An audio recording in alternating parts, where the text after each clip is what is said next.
मेरी अम्मी ने खाने में ऐसा क्या बनाया जिसको खाकर हम लोगों को इतना ज़्यादा मज़ा आया।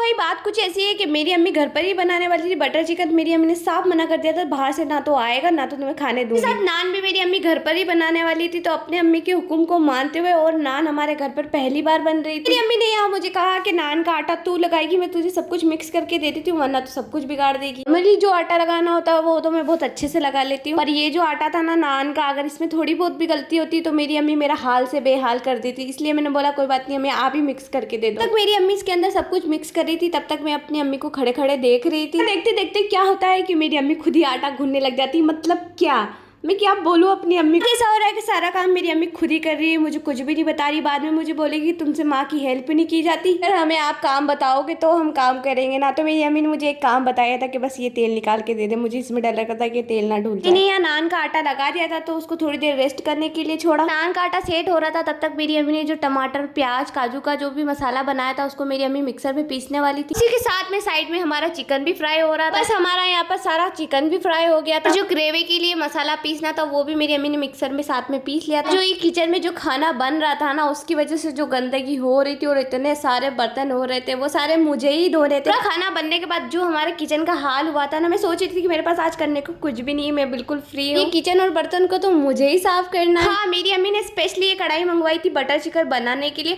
और मेरी अम्मी ने अभी तक इसको एक बार भी यूज नहीं करा। मेरी अम्मी बोली थी मैं इसी दिन इसको यूज करूंगी। बर्तन में तो कुकिंग करने का मजा कुछ अलग ही है, जो लोग कुकिंग करते होंगे उन लोगों को पता होगा। फिर मेरी अम्मी ने जो मसाला बनाया था, तो कढ़ाई के अंदर सबसे पहले तेल और थोड़ा बटर डालकर उस मसाले को डाल दिया। फिर उसको थोड़ी देर मिक्स किया, फिर उसके अंदर जो भी मसाले डालने थे वो डाले, उसको ढक के थोड़ी देर पकाया। फिर उसके अंदर थोड़ा सा टमाटो सॉस डाला, और उसके बाद उसमें फिर फ्राई किया हुआ चिकन भी ऐड कर दिया था। उसको भी अच्छे से मिक्स करा। मिक्स करने के बाद उसमें इतनी ज्यादा अच्छी खुशबू आ रही थी ना पूरे किचन में। फिर लास्ट में धनिया डाला। हाँ, यहाँ तो एक मेन चीज रह गई थी, वो थी दूध की मलाई, तो वो भी ऐड करी। बस हमारा यहाँ बटर चिकन तो बिल्कुल बनकर रेडी हो गया था। फिर इसके साथ बनानी थी नान, तो मेरी अम्मी नान बेलने में लग गई थी। हाँ, नान को बनाते वक्त कोई दिक्कत नहीं होती, नान को बेलने में सबसे ज्यादा प्रॉब्लम आती है। अम्मी के लिए तो कोई काम मुश्किल हो ही नहीं सकता, हम लोगों को सीधा कर सकती है, तो नान को नहीं बेल सकती क्या? मेरी अम्मी की पहली नान थी, मेरी अम्मी को बनाने में बेलने में कोई दिक्कत नहीं आई, सबसे ज्यादा इस तवे में दिक्कत आई। के लिए हैंडल वाला तवा चाहिए, वरना वो सही से सिकती नहीं, हमें उसी में सबसे ज्यादा प्रॉब्लम आ रही थी। फिर भी मेरी अम्मी ने उसको जैसे तैसे करके एडजस्ट कर ही लिया था। मेरी अम्मी की पहली नान माशाल्लाह इतनी ज्यादा परफेक्ट बनी थी, उससे तो बिल्कुल भी सबर नहीं हो रहा था, तो मैं उसको ऐसे ही खाने लग गई थी, और मुझे इतनी ज्यादा टेस्टी लगी थी ना। फिर मेरी अम्मी सारी नान एक एक करके ऐसे ही बना रही थी। उसके बाद असद की यहाँ पर हम लोगों ने प्लेट लगा दी थी, और असद ने खाया, उसको खाने में इतना ज्यादा टेस्टी लगा था। के साथ खाना खाने के लिए मैं भी बैठ गई थी और मैंने खाया था। माशाल्लाह मुझे इतना ज्यादा खाना अच्छा लगा था।